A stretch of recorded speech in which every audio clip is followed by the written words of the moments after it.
na ang mga nagpapagang balita.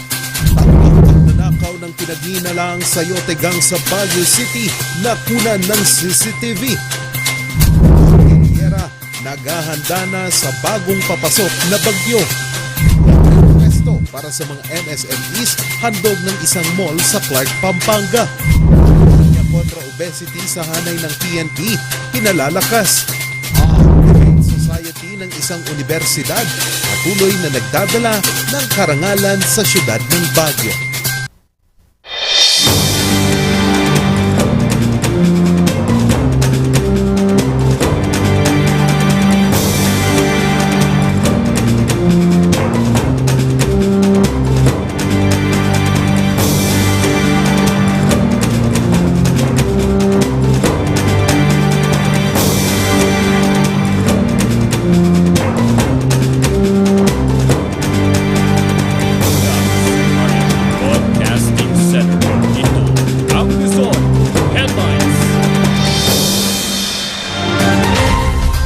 Naimbag nga malam Amyanan Luzon. Narito na ang may init at bagong mga balita.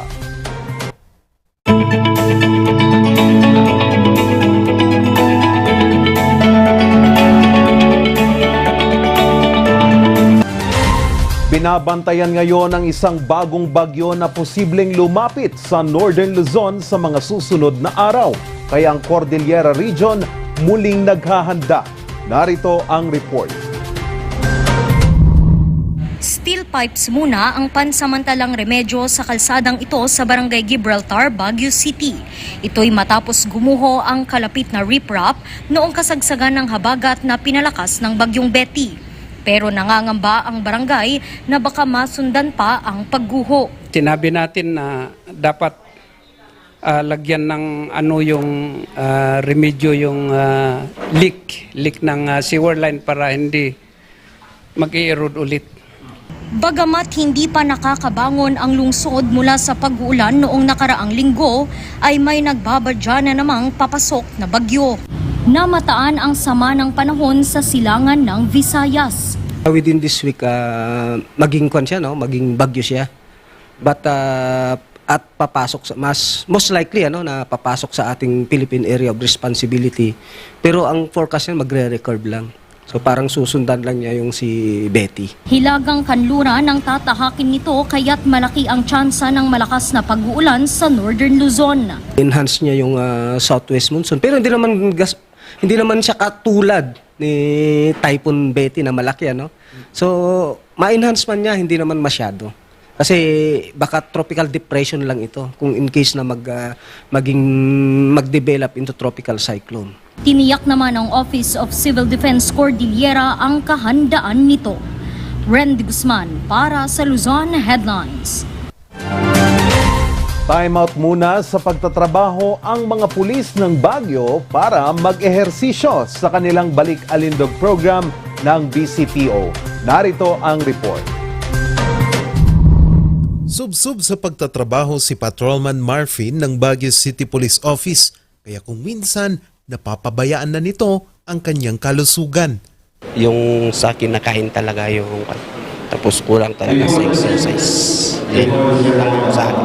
Kung minsan yung stress eating kasi sir, minsan kasi sa akin na-try ko yung mag-exercise ka, kaya lang yun yung time na kung hindi mo may continue, yun lalakas ka ulit na kakain. Dahil dito, naengganyo siyang sumailalim sa balik-alindog program ng Baguio City Police Office. Tayo ngayon nagpapasalamat kasi talagang ma-motivate ka dito sa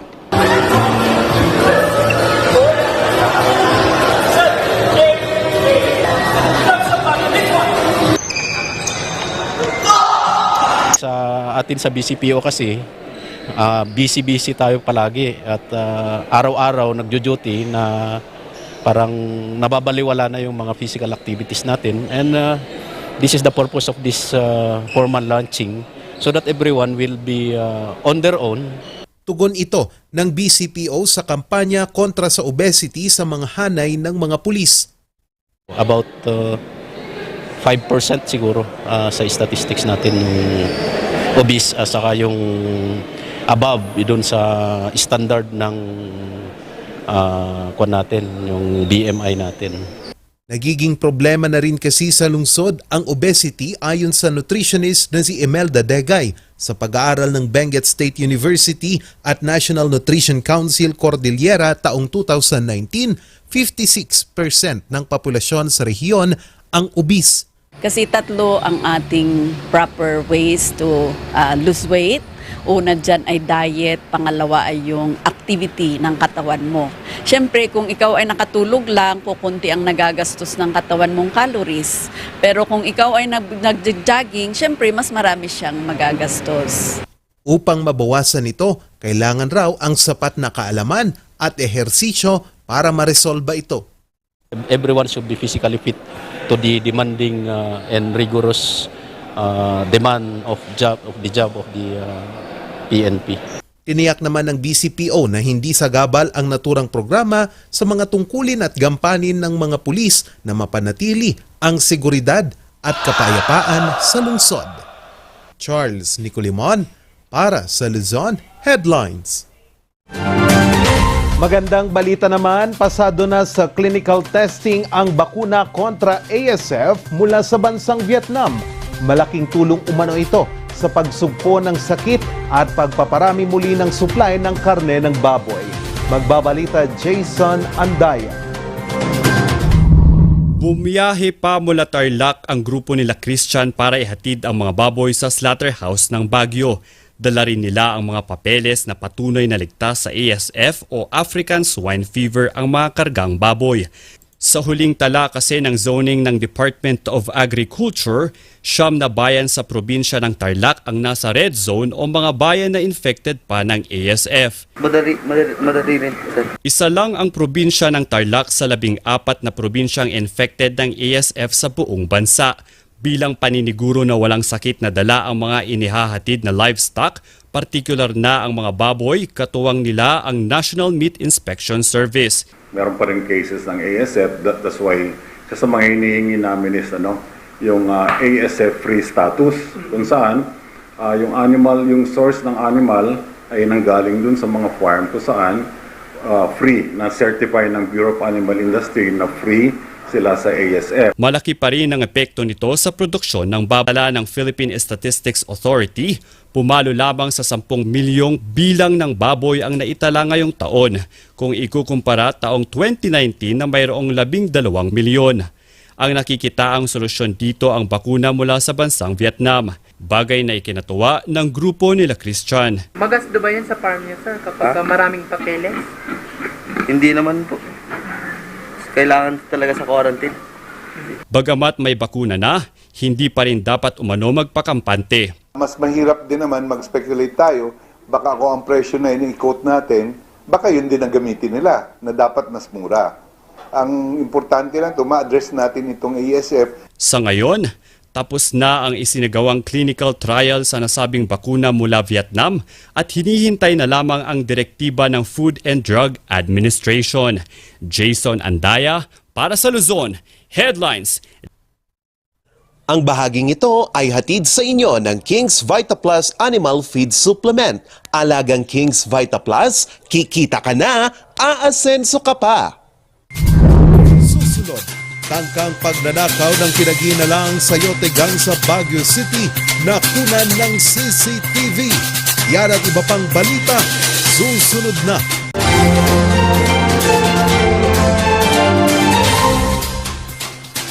Bulok, maliliit at hindi ba malusog ang inyong mga halaman? Omega Green ang kasagutan.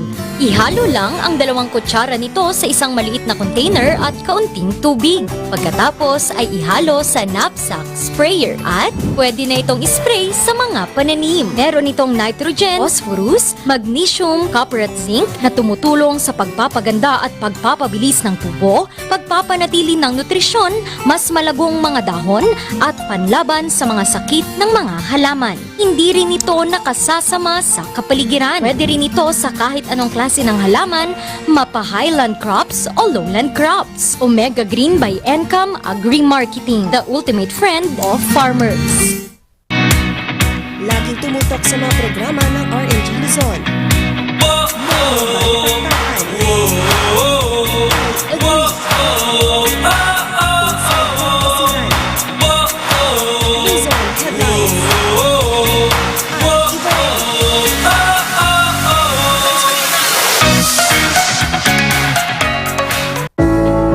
Kasama mo sa iyong pag-asenso ang King's Vita Plus Animal Feed Supplement. Andito na ang pampabilis sa paglaki at pampabigat ng inyong alagang baboy. Ang King's Vita Plus Animal Feed Supplement bago, kumpleto at puno ng mga sangkap. Tested and proven, sigurado at epektibo. Mabibili sa mga Agrivet stores. King's Vita Plus Animal Feed Supplement.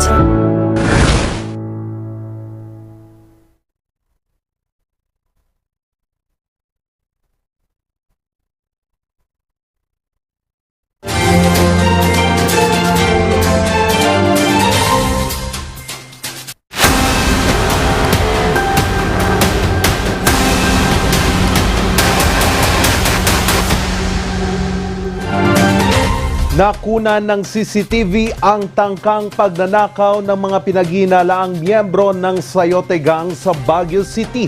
Bahay ng biktima, 2 beses nang pinagnakawan. Narito ang report.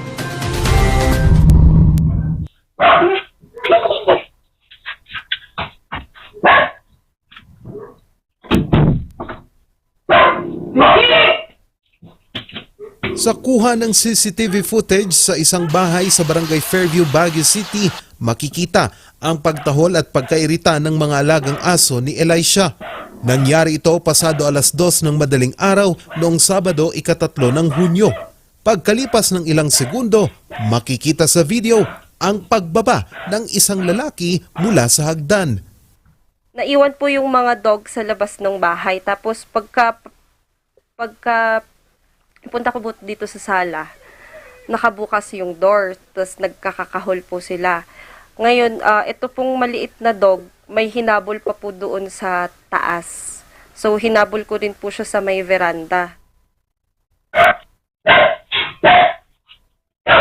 Ang lalaki ay lumambitin at sinubukang buksan ang pinto ng bahay.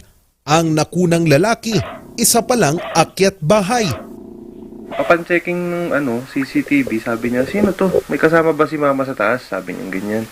Sabi ko, ba wala. Sino yan? Sabi ko ganyan. Tumakbo agad kami. Hinanap namin sa area, sa paligid. Wala rin talaga. Umakyat pa ako dyan kasi sabi ko baka nandito lang yun. May mga naririnig ako dun sa baba na nagtatahulan. Hindi ako komportable kasi kaya hindi ko na pinuntahan. Pumasok talaga dito sa loob. Tapos, yung pera is nandun lang sa may,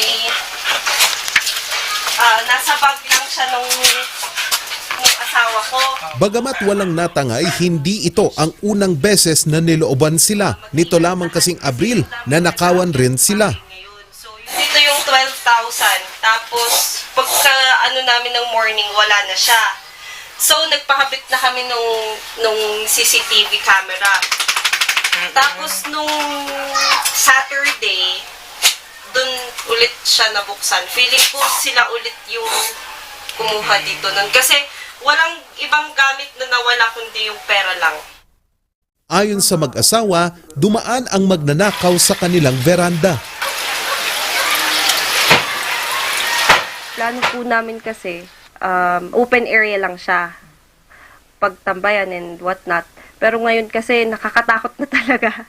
Ang dami naming gamit dito. Tsaka sa taas sa bahay nila mama namin na i-cover na lang namin ng mga grills and everything. Ayon sa Baguio City Police Office Station 1, ang mga suspect ay pinaghihinalaang miyembro ng Sayote Gang. Usap-usapan na yung Sayote Gang. Maliliit pa ang mga bata na ito noon. Yun, pumunta sa kaya nga pinangalanan ng Sayote Gang kasi pag pumupunta sila sa mga backyard, kinukuha mo yung mga sayote, yun ang dinadala sa market nung una. Nung medyo lumalaki na sila, iba na. Payo naman ng PNP. Bago matulog, i-check yung mga bintana, yung mga pwedeng daanan, lalo na kung alam mo na yung bahay mo ay vulnerable sa mga ganon, i-check na maigi yung mga pwedeng daanan. Sa ngayon, patuloy pang inaalam ang pagkakakilanlan ng mga suspect. Charles Nicolimon para sa Luzon Headlines. Ang sikreto ng isang dating online seller ng beauty products na ngayon ay isang CEO ng isang kumpanya. Ang kanyang kwento ng tagumpay ihahatid ni Jason Andaya. Sa edad na 16, natuto nang magbanat ng buto si Jamel para matustusan ang kanyang pamilya. Para makapaghanap buhay, tumigil siya sa kanyang pag-aaral noong tutungtong na ito sa grade 11. Pero lalo siyang nahirapang kumita noong kasagsagan ng pandemya. The business is pinaka-first nga struggle is nagrugrugi. So, pinaka-first na hardship is pandemic. Siyempre, medyo hirap. Pero yun yung naging opportunity sa amin na magnegosyo by online. Sa kanyang pagpupursigi, samot-saring negosyo ang kanyang pinasok. Parang at age of 16. So 16 years old is parang nagbebenta kami ng mga kung ano-ano. Like mga perfumes. Taong 2018, ipinundar niya ang kanyang negosyong computer parts and accessories. At noong nakaraang taon, siya ang umupong Chief Executive Officer ng kanyang negosyo. Sa ating mga Pilipino, degree is very important to us na kung hindi ka nakapagtapos, parang wala ka nang mararating sa buhay, parang ganun. So yun, yung sinasabi nilang walang mararating sa buhay, hanggang dyan ka na lang, parang ganun. Dahil sa kanyang negosyo, naging maayos ang pamumuhay ng kanilang pamilya at napabuti ang kanyang negosyo. Payo niya sa mga gustong magsimula ng kanilang business. Actually, don't go for a profit. Hanapin mo yung pwedeng ikasolusyon sa mga tao, kung ano yung mga pangangailangan nila. Na hindi porket na sabihin natin, kahit walang naniniwala sa'yo, pero ikaw naniniwala ka sa produkto mo. Kahit Jason Andaya para sa Luzon Headlines. Laking tulong sa mga nagsisimula pa lamang sa negosyo ang isang proyekto sa isang mall sa Clark, Pampanga. Kung bakit, alamin kay Ren de Guzman. Mula sa pagbebenta online, sa isang mall na sa Clark, Pampanga, ibinibenta ni Marjorie ang kanyang mga paninda. Dahil nagsisimula pa lang, malaki raw ang kanyang natipid. 3 buwan kasing libre ang kanyang pwesto dahil sa startup market project ng mall. Malaking ano naman siya nun kasi kahit paano po nakakaano kami ng may panggastos na pang-araw. Para po hindi nakatenga sa lahat. And this is in support to local entrepreneurs, local MSMEs in Pampanga, particularly in Angeles. They are free for 3 months. Tapos we will provide everything, the counter, yung mga gamit nila, pati mga ilaw. As in, dadalhin lang nalagyan nila yung yung mga merchandise nila. Mga MSMEs na wala pang mga sariling stall at sa online lamang nagbebenta ang kwalipikado sa startup market project. In terms of mga merchandise naman, it can be food, non-food, apparels, kahit ano pwede naman. Aabot na sa 30 MSMEs ang natulungan ng naturang proyekto mula nang sinimulan nito noong nakaraang taon.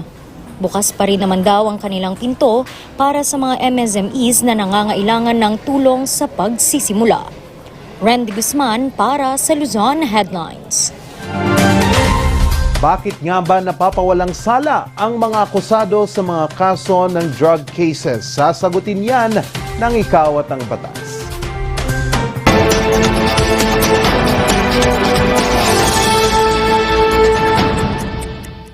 Last Wednesday, meron tayong Supreme Court decision in the case of People versus Mario Nisperos. Huli sa isang buy-bust operation dun sa Tuguegarao City noong 2015. Yung ating akusado dito ay nag-languish sa jail for almost 8 years. But after 8 years, sabi ng Korte Suprema, the accused is hereby acquitted, not because prosecution failed to prove his guilt beyond reasonable doubt, but because merong technicality na hindi na-comply ng mga police enforcers na nanghuli sa kanya sa buy-bust operation. And ano yung technicality nito? Dalawa ang sinight ng Korte Suprema dito. Unang-una, na late yung mga witness to the inventory. So, tapos na yung buy-bust operation nung dumating yung mga witness na dapat present during the buy-bust operation as well as during the inventory. Unfortunately, yung witness na hinintay ay piskal or a representative from the Department of Justice. Sabi lang ng mga law enforcers nung nag-buy-bust operation, tama na yung witness na barangay captain who was there. At okay na yan, substantial compliance. Pero hindi, sabi ng Supreme Court, you should comply with the requirements of the Comprehensive Dangerous Drugs Act.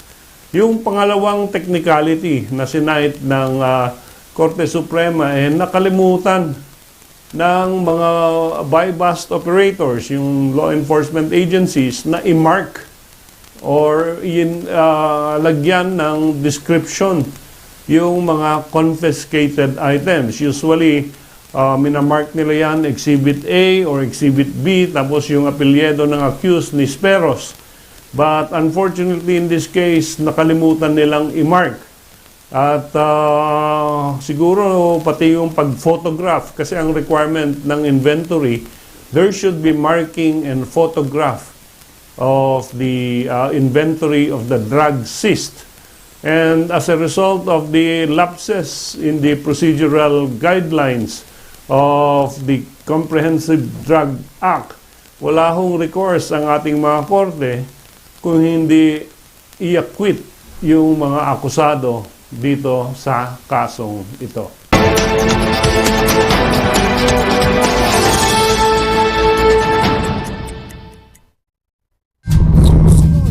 Debate Society ng isang universidad patuloy na nagdadala ng karangalan sa syudad ng Baguio.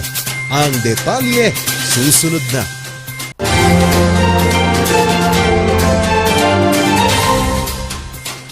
Sa music ng batang 90s, parang ating ang itrahan. Ang batang 90s filthy, di ka magsisisi, promise. Sa music ng batang 90s. A new player in business? Get that head start and vamp up with the Regional News Group Luzon. Advertise now and reach your target market. Achieve success and call us at 074-637-3947 or through our mobile number at 0960-289-2454. Send us a message at rngluzon@gmail.com. Seize the opportunity with the Regional News Group Luzon.